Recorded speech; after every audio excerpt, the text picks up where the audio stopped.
So I don't know if this thing's gonna actually work, but there's the idea. Bladeless Yeoman.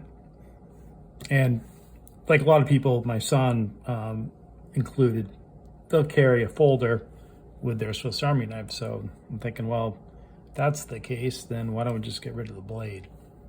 And I really like the fish scaler. I've talked about this before. It's really cool for measuring things in a pinch. And then people have gotten really creative with this. And it's just a neat little tool. I think that's extremely underrated. The Yeoman itself is awesome.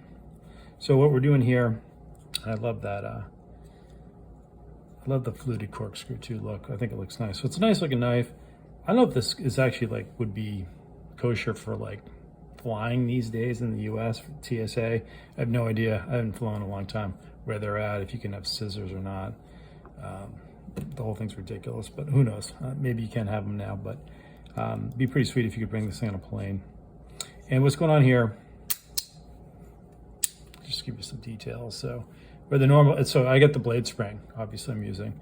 What I did though, put a spacer, see that? On the bottom, and then put this on top.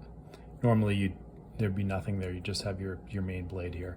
And then on the back side, you just got this is the ISC combo tool. So it's a little thinner than like the Victorinox.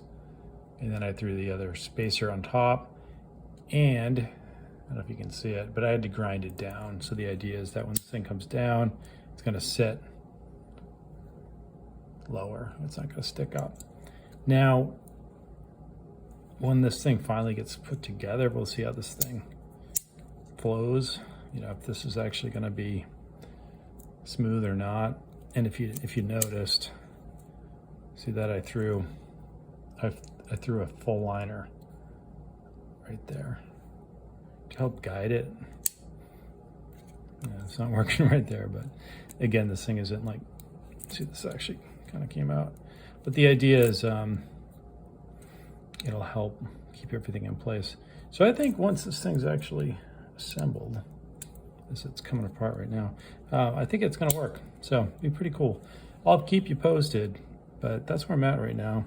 Because I have done this with like a file and it worked, but I've done the small blade on this end. So kind of interesting to see how this thing's gonna turn out. So that's all I got for now. I'm gonna let this thing sit. I may even add the pliers to it because I've got the nice long pins here. So I'm like, yeah, why not throw on some pliers? I don't know, we'll see. Anyway, thought I'd share that with you. I'll keep you posted. I hope you enjoyed it.